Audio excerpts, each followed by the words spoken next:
उसको ट्रांसफर करने के लिए, उसको प्रिपेयर करने के लिए you will have to use restriction enzymes, right?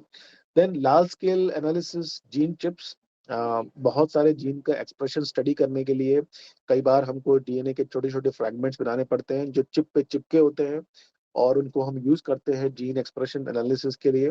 तो उसको प्रिपेयर करने के लिए हम लोग रेस्ट्रिक्शन एंजाइम्स की मदद लेते हैं, जो डीएनए को छोटे छोटे फ्रैगमेंट्स में कट करते हैं और उसको हम किसी तरीके से सिलिकॉन चिप्स के ऊपर उसको हम चिपका देते हैं, सो दैट कि हम उसके बहुत सारे अलग अलग तरह के एप्लीकेशंस को यूज कर सकें। तो ये जो कुछ लिस्ट है, बहुत छोटी सी लिस्ट है, थोड़ा सा वाइड है इसके एप्लीकेशंस। और जैसे जैसे इन सब चीजों के बारे में आप जानते चले जाएंगे, आप रेस्ट्रिक्शन एंजाइम्स को आप कहोगे वाह दुनिया ने क्या चीज बनाई है, भगवान ने क्या वंडरफुल चीज बनाई है। अगर ये नहीं होते तो शायद जेनेटिक इंजीनियरिंग आज के तारीख पे पॉसिबल ही नहीं होता, क्योंकि आप हाथ से तो डीएनए को वो तोड़ तो सकते नहीं, क्योंकि डीएनए आपको दिखता नहीं है, और डीएनए इतना छोटा होता है कि उसको कट करने के लिए आपको स्पेसिफिक चीजें होती है, जिसका आपको पता होना चाहिए कि ये मेरे पास जो हथियार है, जो मेरे पास ये जो चीज है, ये करती क्या है, कैसे काम करती है। अगर आपको रेस्ट्रिक्शन एंजाइम पता है और आपको ये नहीं पता कि आपका रेस्ट्रिक्शन एंजाइम की साइट कौन सी है, कौन सी साइट पे जाके कट करता है, तो आपको एक तरह से है कि कैंची तो आपके पास है, लेकिन आपको पता नहीं है कैंची चलती कैसी है, किस जगह चलती है, इसका एप्लीकेशन किस तरह का कहाँ पे है। तो वास्ट एप्लीकेशन है रिस्ट्रिक्शन एंजाइम्स के, और रिस्ट्रिक्शन एंजाइम जो है अगर नहीं होती तो शायद हम जेनेटिक इंजीनियरिंग सोच भी नहीं सकते थे। तो थोड़ा सा आपको एक आइडिया मैं देना चाहता हूँ कि किस तरह से रेस्ट्रिक्शन एंजाइम जो है वो डीएनए को क्लोन करती है। तो सपोज आपके पास दो तरह का डीएनए है, एक डीएनए ह्यूमन डीएनए है एंड दूसरा डीएनए है दैट इज एक कॉर्न डीएनए। कॉर्न डीएनए का मतलब होता है इस डीएनए फ्रॉम मेज, अलग अलग ऑर्गेनिजम्स का डीएनए है। और इन दोनों को अगर आपको जोड़ना है, इन दोनों को इन दोनों डीएनए को अगर आप जोड़ना है, जिसको हम रिकॉम्बिनेंट डीएनए टेक्नोलॉजी भी कहते हैं, जिसके अंदर हम दो अलग अलग ऑर्गेनिजम्स का डीएनए को जोड़ करके एक नया डीएनए बनाते हैं। और तो उसको हम किस तरह से बनाएंगे, तो यहाँ पे आप देखेंगे कि जो ह्यूमन का जो डीएनए है, इसको हमने कट किया है इको आर1 से, और इसी एंजाइम से हमने कट किया है कॉर्न का डीएनए यानी मेज का डीएनए को। अब देखते हैं क्या होता है। तो जब आपने कट किया तो जो जिस तरह की जो साइट बनी है, वो दोनों में एक ही तरह की साइट बनी है, जिसको आप आपस में एक साथ जोड़ सकते हो। And this is known as complementary base pairing, जो डीएनए का एक इम्पॉर्टेंट कंपोनेंट है। जो दोनों जो स्ट्रैंड्स होते हैं वो एक दूसरे से इसी इसी बेसिस पे टिके रहते हैं। ए से टी का डबल, ए से और ए और टी के बीच के अंदर डबल बॉन्ड होता है, that is from hydrogen bonds. और जी और सी के बीच में तीन बॉन्ड्स होते हैं, तीन हाइड्रोजन बॉन्ड्स होते हैं, जिसकी वजह से, और इसको हम कॉम्प्लीमेंट्री बेस पेयरिंग कहते हैं। जी कभी ए के साथ नहीं करता है, जी कभी टी के साथ बॉन्ड नहीं बनाता है। जी या सी हमेशा जी के साथ बॉन्ड बनाता है, जी हमेशा सी के साथ बॉन्ड बनाता है डीएनए में। ए हमेशा टी के साथ बनाता है, टी हमेशा ए के साथ बनाता है। So this is known as complementary base pairing. So अगर आप दो तरह का जो डीएनए है, जिसको एक ही एंजाइम से अगर आपने कट कर रखा है, तो वो इस तरह से, क्योंकि कॉम्प्लीमेंट्री बेस पेयरिंग है, वो इस तरह से वो ज्वाइन हो जाते हैं। और जहाँ पे एरो आपको दिखाई दे रहा है, वहां पे एक अगर आप एंजाइम डाल दोगे डीएनए लाइगेज, तो डीएनए लाइगेज क्या करता है कि ये दोनों जो डीएनए है उनको ये जोड़ देता है, और आपको एक नया डीएनए बन जाता है, जो ह्यूमन और कॉर्न के डीएनए को मिला के बना है, that is known as recombinant DNA molecule. ये आप सबको समझ में आ गया what is recombinant DNA molecule? Okay. So दो डीएनए को मिक्स करना है, दो डीएनए को, दो अलग अलग जो डीएनए है, जैसे कॉटन का डीएनए है, उसको उसमें अंदर आपने बीटी कॉटन का जो जीन डाला हुआ है वो भी डीएनए के साथ जोड़ा हुआ है आपने, तो that is known as recombinant DNA. और उसको भी आपने इस तरह से एक ही एंजाइम से कट करके दोनों को जोड़ा हुआ है। हालांकि मेथड थोड़ा कॉम्प्लेक्स है, हम उसके बारे में हम जानेंगे जब हम प्लांट ट्रांसफॉर्मेशन पे आएंगे। बट द नटशल में जो प्रोसेस है वो यही है कि हम एक ही एंजाइम से, अगर हम अलग अलग दोनों को अलग अलग एंजाइम से कट करेंगे, तो जो कट करके जो प्रोडक्ट्स मिलेंगे वो अलग अलग होंगे, और दोनों एक दूसरे के कॉम्प्लीमेंट्री नहीं होंगे, जिससे हम हम दोनों डीएनए को रिकॉम्बिनेंट नहीं बना पाएंगे। तो जब भी हम दो डीएनए को जोड़ना चाहते हैं तो एक ही एंजाइम से हम कट करते हैं, और कट करने के बाद उनको हम मिला देते हैं। और एक एंजाइम होता है डीएनए लाइगेज जो वापस फॉस्फोडाइस्टर बॉन्ड डीएनए में बना देता है यूजिंग एटी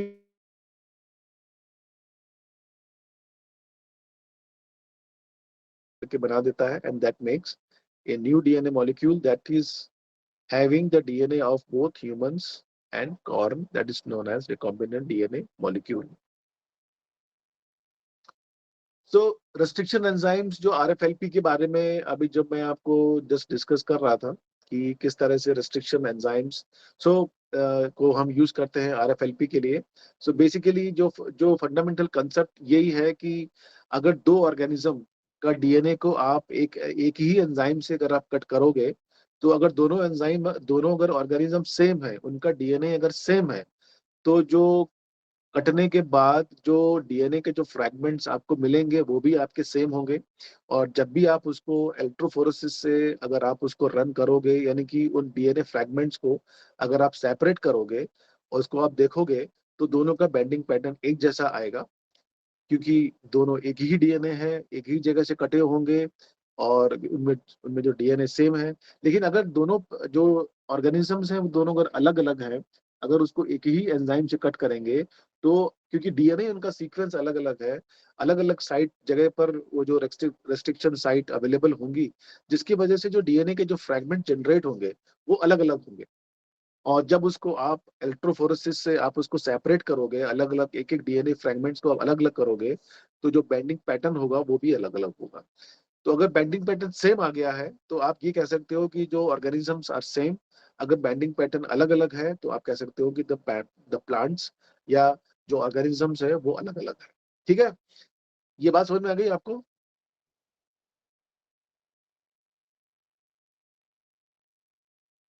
आगे चले। ओके। तो वैसे तो पिक्चर के अंदर इस तरह का मैंने आपको दिखाया, लेकिन ओरिजिनल में जो जेल की फोटोग्राफ जो होती है वो इस तरह से होती है जब हम डीएनए को कट करते हैं, और इस तरह का पैटर्न जनरेट होता है। ये जो जस्ट मैं आप लोगों को दिखाने के लिए पिक्चर लगा दिया है कि this is how it looks. DNA को आप देख नहीं सकते, बट डीएनए को एग्रोस जेल के अंदर रन करके आप उसको किसी चीज से एक्सपोज करके आप उसको विजुलाइज कर सकते हैं डीएनए को, and this is known as electrophoresis. तो अगर आप कुछ और जानना चाहते हैं तो एक एनिमेशन मैं आपको कुछ लिंक भेज दूंगा, इस पे आप इसको आप क्लिक करके रेस्ट्रिक्शन एंजाइम्स कैसे काम करते हैं उसके एनिमेशन भी आप देख सकते हैं। तो ये मैं आपको भी मैं डाल दूंगा आपकी प्रेजेंटेशन आपके ग्रुप के अंदर। तो अगर आपको इसके बारे में और अगर जानना है किस तरह से रेस्ट्रिक्शन एंजाइम्स कट करती हैं, इस पे क्लिक करके आप लोग और देख सकते हैं। ओके। सो अब हम दूसरे प्रेजेंटेशन की तरफ चलते हैं थोड़ा सा। आप लोग तैयार हैं? बोर तो नहीं हुए आप लोग? No sir. पक्का? Yes sir. ओके। तो थोड़ा सा इसको स्टार्ट कर देते हैं। और अच्छा, आप लोगों की ऑनलाइन क्लासेस रेगुलरली चल रही हैं कि कोई कुछ ले रहा है क्लास ऑनलाइन?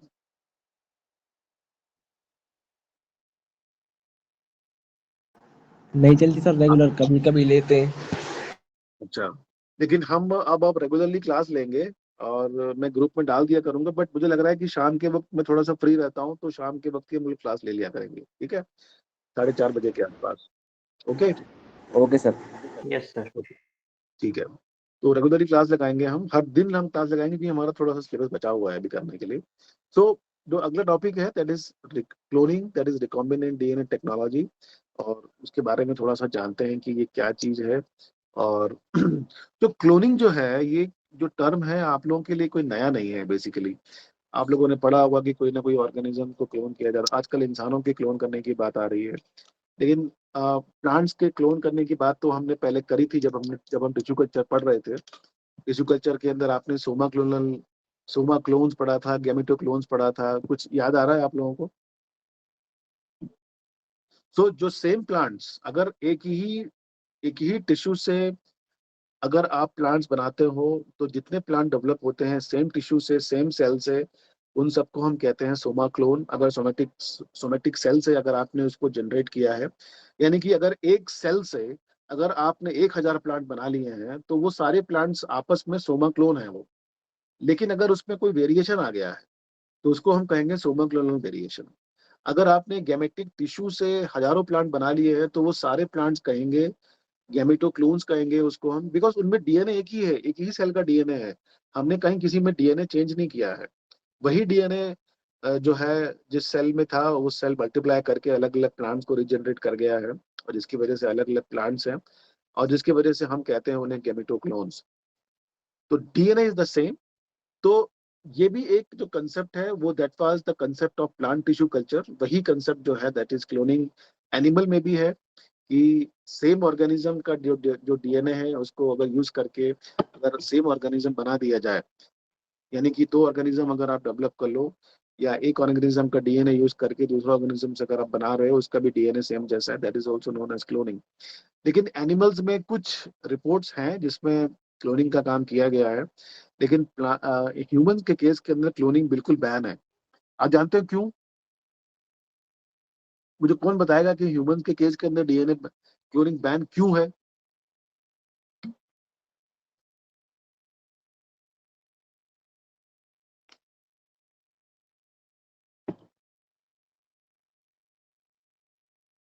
कोई बताएगा? मुझे लग रहा है कि काफी स्टूडेंट जो हैं वो क्लास छोड़ के चले गए हैं, लगता है उनकी क्लास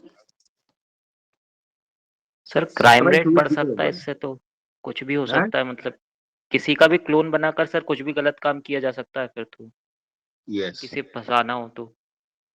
यस। तो बहुत सारे एथिकल इश्यूज खड़े हो जाते हैं। अ, बहुत सारी जो हॉलीवुड की जो पिक्चरें हैं वो क्लोनिंग पे बन चुकी हैं, तो वो पिक्चरों में लिमिटेड है, बट रियल लाइफ में ऐसा कुछ नहीं है, और क्लोनिंग मुझे लगता है कि बैन कर ही देना चाहिए। क्योंकि इसके बहुत सारे नेगेटिव इम्प्लीकेशंस हैं, जो बहुत बड़ी लिस्ट हो सकती है, अगर आप उसको बनाने बैठेंगे तो बहुत बड़ा मुश्किल हो जाएगी। आप का जो क्लोन है वो क्लास सुन रहा होगा, लेकिन जो ओरिजिनल आप है वो आराम से घूम फिर रहे होंगे। जब एग्जाम का टाइम आएगा तो आपका क्लोन आपका एग्जाम देके आ जाएगा, पास आप हो जाएंगे। तो ये तो मैं आपको एक छोटी सी चीज बता रहा हूँ, बट इस तरह की बहुत सारी चीजें जो है दैट कैन हैपन अगर ह्यूमन क्लोनिंग अगर इसको अलाउ कर दिया गया तो। So what is gene cloning by definition? So जो क्लोन जो है ये बेसिकली ग्रीक वर्ड है, जिसको क्लोन नाम से डिस्कवर नाम से बनाया गया है। दैट इज ए ट्विग, जो पेड़ की जो टहनी होती है दैट इज ए क्लोन। और क्योंकि बहुत सारे जो टहनी होती है वो, क्योंकि जो प्लांट का जो पौधा होता है वो आपस में क्लोन्स ही होते हैं, उनको अगर आप उगाते हो अलग अलग करते हो तो। But the production of exact copies of a particular gene और a sequence of DNA using genetic engineering technique is also cloning. ये भी क्लोन होता है। अगर डीएनए का जो एक सीक्वेंस है उसकी बहुत सारी कॉपीज, डीएनए की डीएनए सीक्वेंस की आप बहुत सारी कॉपीज अगर आप बनाते हो तो that is also known as cloning. लेकिन दैट डिपेंड्स कि वो सिंपल सीक्वेंस ऑफ डीएनए है या वो एक ऐसा डीएनए का सीक्वेंस है जो एक जीन है। सो अगर वो डीएनए का सीक्वेंस एक सिंपल डीएनए है जिसमें कोई जीन नहीं है तो इसको हम कहेंगे डीएनए क्लोनिंग। और अगर वो जो डीएनए है it is having a gene, उसको हम कहेंगे gene cloning. So the DNA cloning, the DNA containing the target genes is split into fragments using restriction enzymes, और ये जो फ्रैगमेंट्स है वो क्लोनिंग वेक्टर्स के अंदर ट्रांसफर कर दिया जाता है, एंड जिसको हम कहते हैं रिकॉम्बिनेंट डीएनए।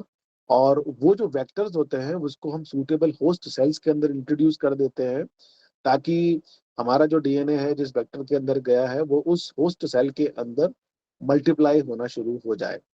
तो पहले हम जानेंगे कि व्हाट आर वेक्टर्स, और वेक्टर्स को किस तरह से हमारा जो डीएनए है उसको हम उसके अंदर क्लोन करते हैं, उसके अंदर इंसर्ट करते हैं, और फिर किस तरह से जो वेक्टर होता है किस तरह से बैक्टीरिया के अंदर उसको हम ट्रांसफॉर्म करते हैं, या बैक्टीरिया के अंदर उसको हम रखते हैं, जिसकी वजह से हमारा जो जो डीएनए है उसको हम कहते हैं जीन क्लोनिंग या DNA cloning, right?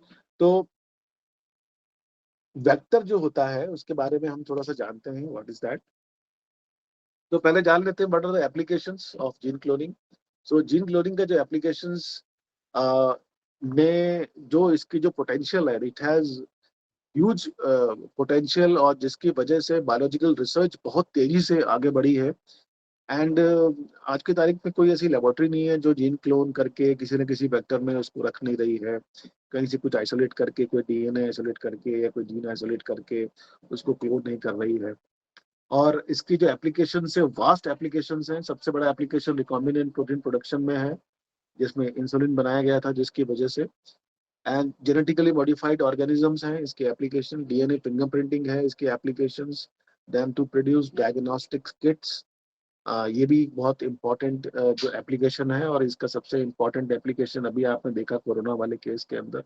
Then gene therapy, gene, अगर कोई जीन का जो सीक्वेंस है गड़बड़ हो गया है तो उसको वापस सही करने के लिए अगर आप कुछ काम कर रहे हो, उसको यूज कर रहे हो, दैट इज ऑल्सो यूज।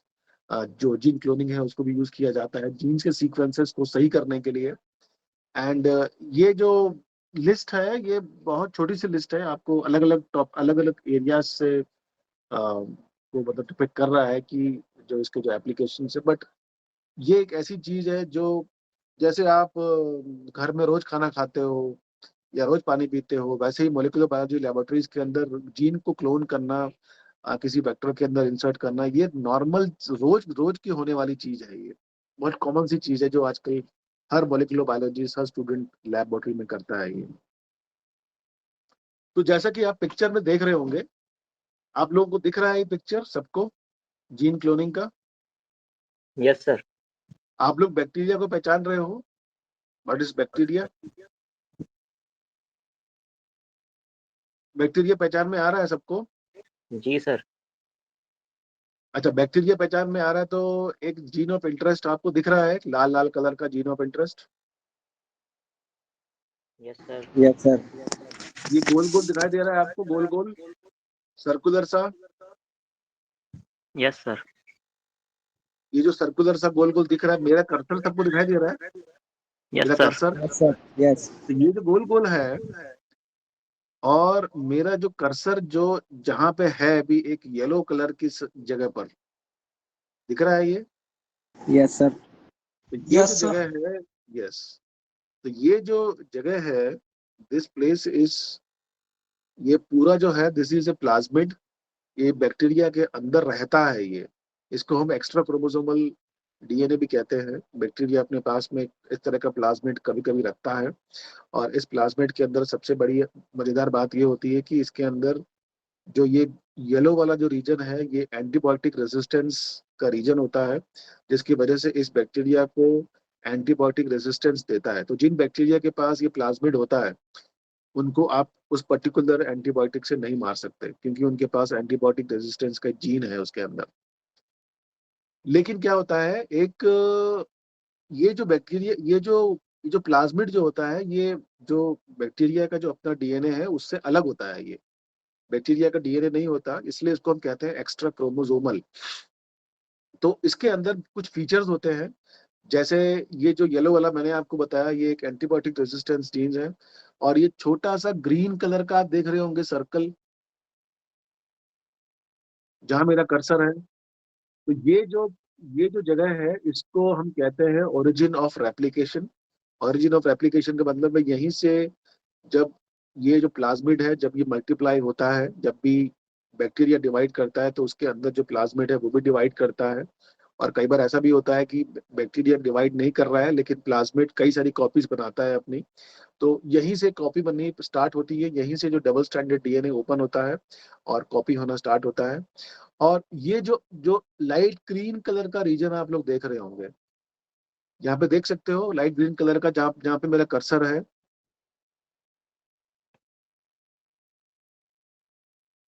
और एक अजीब तरह से दिखने वाला, ये this is known as enzyme. और ये जो ग्रीन कलर का जो रीजन है, ये मल्टीपल क्लोनिंग साइट्स होती हैं इसके अंदर। यानी आप अलग अलग तरह के एंजाइम से यहाँ पे आप कट करके यहाँ पे अपना जो जीन ऑफ इंटरेस्ट है यहाँ पे आप इंटीग्रेट कर सकते हो। तो आप देखोगे कि ये जो एंजाइम है, इसने ये जो ब्लैक ब्लैक कलर का जो दो रीजन है यहाँ पे, इसने यहाँ से कट किया हुआ है, और जीन ऑफ इंटरेस्ट को भी उसी एंजाइम से कट किया हुआ है, और दोनों को मिला दिया गया है। तो ये जो जीन ऑफ इंटरेस्ट है इस प्लाज्मिड के साथ इंटीग्रेट हो गया है। देख रहे हैं आप लोग? तो ये जो जीन ऑफ इंटरेस्ट है, जिसमें आपने इस प्लाज्मिड के अंदर उसको इंटीग्रेट कर दिया है, this is known as cloning. ये जो आपका जो जीन ऑफ इंटरेस्ट है, इसको आप कहीं भी रखोगे तो ये डैमेज हो सकता है, ये आपको फिर कुछ टाइम के बाद कभी मिलेगा नहीं, या लेकिन अगर आप इसे किसी प्लाज्मिड के अंदर इंटीग्रेट कर देते हो तो ये डैमेज नहीं होता है, और बैक्टीरिया इसे अपना जीन बन मान करके इसको अपने अंदर समा के रखता है, और जब भी आपको जरूरत पड़ती है तो वापस आप उसको आइसोलेट कर सकते हो। सो यहाँ पे हमने क्या किया, बैक्टीरिया का जो प्लाज्मिड था, एक एंजाइम से हमने उस रीजन को कट किया जहाँ पे मल्टीपल क्लोन किया जा सकता है, और बीच का जो रीजन है उसको हटाया। हमने अपने जीन ऑफ इंटरेस्ट, जो हमारा कोई भी जीन ऑफ इंटरेस्ट है या डीएनए है, डीएनए सीक्वेंस को कट किया उसी एंजाइम से और प्लाज्मिड के साथ इंटीग्रेट कर दिया, और वापस प्लाज्मिड सर्कुलराइज हो गया है, और इस प्रक्रिया को हम कहते हैं क्लोनिंग। और ये जो अब ये रिकॉम्बिनेंट प्लाज्मिड हो गया है, इसके अंदर हमारा जीन ऑफ इंटरेस्ट या हमारा जो डीएनए ऑफ इंटरेस्ट है, इसके अंदर इंटीग्रेट हो गया है, और अब इस प्लाज्मिड को हम बैक्टीरिया के अंदर ट्रांसफॉर्म कर देते हैं, जिसको हम डाल देते हैं, जिस जिस प्रोसेस को हम कहते हैं ट्रांसफॉर्मेशन। अब ये जो बैक्टीरिया है, इसके अंदर प्लाज्मिड है, प्लाज्मिड के अंदर हमारा डीएनए ऑफ इंटरेस्ट है, और फिर हम इसका हम कल्चर कर लेते हैं। तो कल्चर करने से क्या होता है, एक ही जो बैक्टीरिया आधे आधे आधे घंटे में जो मल्टीप्लाई करता है, तो कुछ ही टाइम के अंदर बहुत लाखों करोड़ों बैक्टीरिया सॉल्यूशन में बन जाते हैं, और सारे के सारे के अंदर हमारा प्लाज्मिड होता है, उस प्लाज्मिड के अंदर हमारा डीएनए होता है।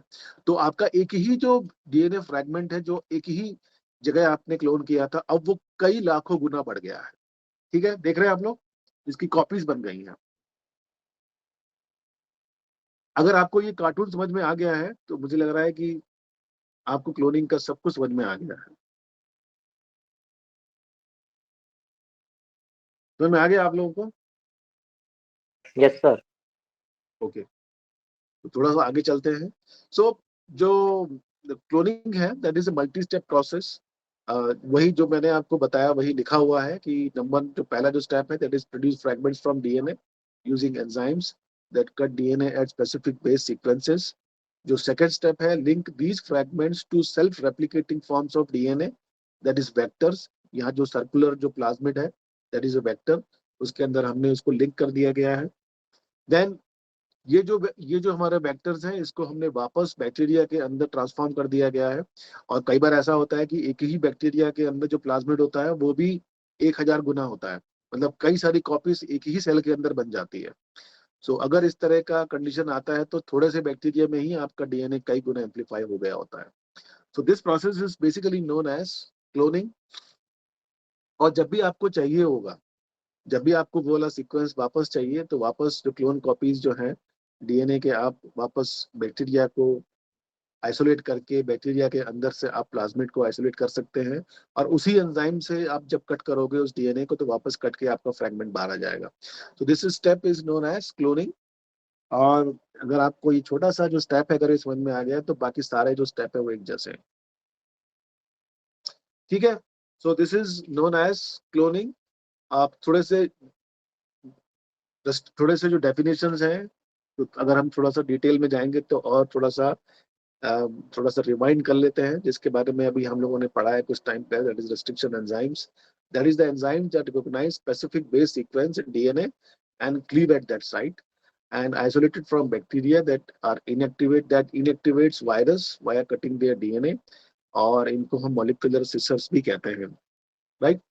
तो रिकॉग्निशन सीक्वेंस क्या होते हैं, पैलिंड्रोम होते हैं। Sequence is read the same on either strand when read from 5 prime to 3 prime या 3 prime to 5 prime, creates either sticky ends और blunt ends। अभी हमने देखा था थोड़े लास्ट वाले प्रेजेंटेशन में क्या होता है। एक हमने एग्जांपल देखा था इको आर1 का, एंड बस ये वही वाली वापस पिक्चर है, जिसमें आप देखेंगे कि जो इको आर1 है, जो स्टिकी एंड बना रहा है, और स्टिकी एंड किस तरह से दो अलग अलग डीएनए को आप ज्वाइन कर सकते हैं स्टिकी एंड बना करके, जिसकी जो डीएनए के जो बेस कॉम्प्लीमेंट्री फीचर है उसको यूज करता है, और फाइनली जो सील करता है, जो ज्वाइन करता है, that that is done by DNA ligase. तो आप लोग देख रहे हैं इसमें, मैं थोड़ी देर के लिए आप लोग के लिए सामने रखता हूँ, आप लोग इसको देख करके समझ जाओगे जो ये पिक्चर क्या कह रही है। देख रहे हैं आप लोग?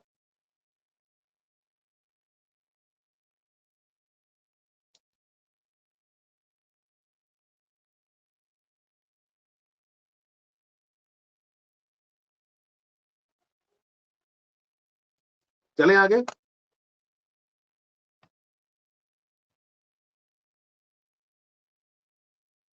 किसी को समझ में नहीं आया ये? आ गया सर। ओके, तो इसमें है कुछ नहीं, इसमें दो अलग अलग तरह के डीएनए हैं। डीएनए एक जैसा होता है, बस ये कि जो उनका जो ओरिजिन है, जैसे अभी मैंने आपको दिखाया था, एक एक जो स्ट्रैंड है वो ह्यूमन का है, दूसरा स्ट्रैंड जो है मेज का है या किसी दूसरे ऑर्गेनिज्म का है।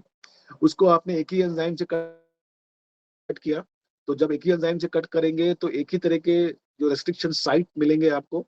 जब आप उनको मिलाओगे तो दोनों जो अलग अलग डीएनए हैं, क्योंकि दोनों की साइट एक ही है, एक ही एंजाइम से कट किया था, तो एक ही जैसे जा करके वो बेस पेयर कॉम्प्लीमेंट्री होने की वजह से वो आपस में पास में आकर के हाइड्रोजन बॉन्ड बना सकते हैं। लेकिन जो फाइनली जो जो सीलिंग होती है, जिसको हम डबल फॉस्फोडाइस्टर बॉन्ड बोलते हैं, जिसकी वजह से डीएनए जो फाइनली जो सील हो जाता है, जो फाइनली डबल बॉन्ड यानी कि जो डीएनए का जो बैकबोन है वापस रिकंस्ट्रक्ट हो जाता है, that is done by DNA ligase using ATP. अभी हमने कुछ देर पहले देखा ही है उसको। तो इस तरह से रिकॉम्बिनेंट डीएनए बन जाता है, जहाँ पे दो अलग अलग ओरिजिन के डीएनए को आप मिक्स कर सकते हो। So now coming to vectors. So vectors are, अभी जैसे हमने हमने देखा था कि प्लाज्मिड्स जो बैक्टीरिया के अंदर होते हैं वो भी एक तरह के वेक्टर्स होते हैं। तो वेक्टर कुछ भी हो सकता है, that that is used to carry something. आपका जो बाइक है जिसमें आप बैठ करके घूमते फिरते रहते हो, दैट इज ए वेक्टर। उसमें दो लोग बैठ के जा सकते हैं, तीन लोग बैठ के जा सकते हैं, लेकिन इससे ज्यादा लोग होते हैं तो फिर आपको एक गाड़ी चाहिए। तो गाड़ी भी एक वेक्टर है जो आपको इधर उधर लेके जाती है। अगर इससे भी ज्यादा लोग हो जाते हैं तो आपको बस की जरूरत पड़ती है। उससे भी ज्यादा लोग अगर हो जाते हैं तो आपको फिर ट्रक की जरूरत पड़ेगी। उससे भी ज्यादा लोग हो जाते हैं तो फिर आपको ट्रेन की जरूरत पड़ेगी। सो ये सारी वेक्टर्स हैं, इनकी अपनी अपनी कैरिंग कैपेसिटी है, अपने अपने इनके अंदर आप सीक्वेंसेस को रख सकते हो। लेकिन जो जेनेटिक इंजीनियर होता है उसको पता होता है कि अगर मेरा फ्रैगमेंट कितना बड़ा है और मुझे कौन सा वेक्टर चूज करना है उसको क्लोन करने के लिए। So यहाँ पे vector है, that is a vector is a self-replicating DNA molecule that is used to transfer foreign DNA fragments between cells, and this is known as a vector. So यहाँ पे ट्रांसफर ऑफ जो foreign DNA भी है, but आप उसको clone भी कर सकते हो, यानी कि उसको फॉर एवर के लिए आप किसी बैक्टीरिया सेल के अंदर मेंटेन भी कर सकते हो। जब भी आपको जरूरत पड़ेगा तो आप उसको वापस उस फ्रैगमेंट को आप निकाल भी सकते हो, and that is known as a vector. Steps in cloning हमने अभी अभी देखा था, फिर से एक बार देख लेते हैं। That is isolate the vector DNA and jeans of interest, cut both with the same restriction enzyme, mix the DNA mix the DNA, यानी दोनों जो डीएनए जिसको हमने एक ही एंजाइम से कट किया है और उनको हम लाइगेट कर देते हैं, तो जिससे बन जाता है recombinant DNA. And transfer the recombinant molecule into the host cell, जिसको हम कहते हैं ट्रांसफॉर्मेशन। और जिस सेल के अंदर हमने अपने डीएनए को ट्रांसफॉर्म किया है तो उसको आप ग्रो कर सकते हैं मीडिया में, क्योंकि बैक्टीरिया को ग्रो करना बहुत आसान होता है आजकल के। बैक्टीरिया बहुत सारे कल्चर कंडीशंस मिलते हैं, बहुत सारे कल्चर मीडियाज अवेलेबल है जिसमें आप अलग अलग तरह के बैक्टीरिया को मेंटेन कर सकते हो, उनको आप ग्रो भी कर सकते हो। नाउ थोड़ा सा देख लेते हैं, जैसे मैंने आपको बताया कि बाइक होती है, देन उसकी जो कैरिंग कैपेसिटी है वो दो या तीन लोगों से ज्यादा को नहीं ले जा सकती। हाँ, लेकिन रिपब्लिक डे के अंदर आप देखोगे कि पाँच पाँच छह छह दस दस लोग उस पर चढ़ के जा सकते हैं। तो वो तो खैर कर्तव्य है, वो हम कर्तव्य की बात नहीं करेंगे। लेकिन नॉर्मली आप देखोगे तो जो तीन या चार लोगों से ज्यादा बाइक की कैरिंग कैपेसिटी नहीं है। हालांकि इससे ज्यादा भी लोगों को देखा होगा, पांच भी जाते हैं, छह भी जाते हैं, बट हम बात करेंगे नॉर्मल की। तो ये नॉर्मल कंडीशन, एक बाइक जो होती है दो तीन लोगों से ज्यादा लोगों को नहीं ले जा सकती। लेकिन इसके ज्यादा अगर आपको, अगर आदमी को ट्रांसफर करना है या कैरी करनी है तो फिर आप बाइक कार लोगे। उससे ज्यादा है तो फिर आप ट्रक लोगे, बस लोगे, ट्रेन लोगे। तो वैसे ही जो वेक्टर है उनके उनकी भी अपनी अपनी कैरिंग कैपेसिटीज होती है। और एक अच्छा जेनेटिक इंजीनियर होता है, उसको डिसाइड करना पड़ता है कि मुझे कौन सा वेक्टर चूज करना है अपने सीक्वेंस के लिए। अगर आपके पास बहुत बड़ा अगर डीएनए का सीक्वेंस है जिसको क्लोन करना है, तो उसको आपको उस तरह के वेक्टर के अंदर क्लोन करना पड़ता है। उस तरह की वेक्टर अगर आपको ढूंढना पड़ता है जिसके अंदर मैं अपना वेक्टर अपना सीक्वेंस को क्लोन कर सकूं। तो देख लेते हैं कि कौन कौन से वेक्टर्स हैं। तो फर्स्ट इज प्लाज्मिड। प्लाज्मिड जो होता है वो बैक्टीरिया का होता है, बैक्टीरिया के अंदर अवेलेबल होता है। इसकी जो कैरिंग कैपेसिटी होती है वो 15 किलो बेस तक की होती है, मतलब 15 किलो बेस तक का sequence it can clone. Then होता है फाज, यानी कि बैक्टीरिया यानी वायरस। इसकी जो कैरिंग कैपेसिटी थोड़ी सी ज्यादा होती है, 30 से 40 किलो बेस की होती है। उससे ज्यादा होता है कॉस्मिड। उससे ज्यादा होता है yeast artificial chromosomes. Yeast artificial chromosomes के अंदर, क्योंकि क्रोमोसोम है, क्रोमोसोम के अंदर ज्यादा बड़ा सीक्वेंस क्लोन कर सकते हो आप। तो सबसे ज्यादा जो है, अगर आपका बहुत बड़ा डीएनए है, मेगा बेस में है, तो उसको आप यैक्स में क्लोन कर सकते हो, जिसको हम याक कहते हैं। ओके, तो ये अलग अलग तरह की बैक्टीरिया, अलग अलग तरह के वेक्टर्स है। मैं एक और लिस्ट आपको मैं दे दूंगा प्रेजेंटेशन में, जब मैं ग्रुप में डालूंगा ये। और उसके सामने उनकी जो कैरिंग कैपेसिटी है वो भी मैं आपको बता दूंगा उसके अंदर। तो थोड़ा सा जान लेते हैं प्लाज्मिड्स के बारे में। तो plasmids are extra chromosomal DNA molecules जो नेचुरली बैक्टीरिया के अंदर होते हैं। ये सेल्फ रेप्लिकेटिंग होते हैं and this can insert pieces up to 10 KB. तो 10 केबी इसका एक ऑप्टिमम साइज है, यानी कि 10 किलो बेस तक का डीएनए अपने अंदर ये इंसर्ट कर सकता है। लेकिन जैसे मैंने कहा कि बाइक में 3 लोग, 2 के ज्यादा 3 भी आ सकते हैं, 4 भी आ जाते हैं। You can go up to 20 KB, double तक भी आप जा सकते हो। लेकिन इतना लंबा जो सीक्वेंस है प्लाज्मिड हैंडल नहीं कर पाता है, कभी कभी नहीं भी कर पाता है क्लोन। लेकिन अगर आपके पास 10 किलो बेस का डीएनए है तो इजीली ये अपने अंदर इंसर्ट कर सकता है और मेंटेन कर सकता है। देन इसमें एक ओरिजिन ऑफ रेप्लिकेशन होता है, एक इसके अंदर एक सेलेक्टेबल मार्कर होता है that is known as antibiotic marker. और इसके अंदर एक जगह होती है जहाँ पे अलग अलग एंजाइम्स की साइट होती है, that is unique restriction enzyme cleavage sites. और मैं देख रहा हूँ कि काफी लोग धीरे धीरे करके निकल गए हैं, तो कल हम मिलते हैं इस टाइम पे। ओके, तो यस सर। जो लोग इंटरेस्टेड हैं, 5 मिनट में और लूंगा मैं। तो आप देख सकते हैं कि प्लाज्मिड जो है किस तरह से अपने डीएनए को आप क्लोन करके प्लाज इकोलाई के अंदर इंसर्ट कर सकते हैं। तो अलग अलग तरह के प्लाज्मिड्स आजकल अवेलेबल हैं, जिनके अंदर आप अपना डीएनए का जो इंसर्ट है वो क्लोन आप कर सकते हो। और उन सारे प्लाज्मिड की अलग अलग फीचर्स होते हैं, और जिसको आपको जानना चाहिए जब भी आप कोई डीएनए फ्रैगमेंट किसी प्लाज्मिड के अंदर आप इंसर्ट करना चाह रहे हैं, कि प्लाज्मिड के अंदर कौन कौन से जीन्स हैं, किस तरह का एंटीबायोटिक है, किस तरह से क्या है। तो वो सब चीजें आप लोगों को पता होनी चाहिए प्लाज्मिड को सेल के अंदर ट्रांसफॉर्म करने के लिए। ओके, तो ये एक छोटा सा एक स्लाइड है जिसके अंदर जो प्रोसेस है क्लोनिंग का प्लाज्मिड के अंदर, ये हमने पहले भी देखा है। जो एक स्लाइड मैंने आपको दिखाई थी, बस वैसा ही जो स्लाइड है थोड़ी सी और डिटेल में है। इसको आप लोग देख के पहचान सकते हैं, देख के जान सकते हैं। Then comes phage vectors.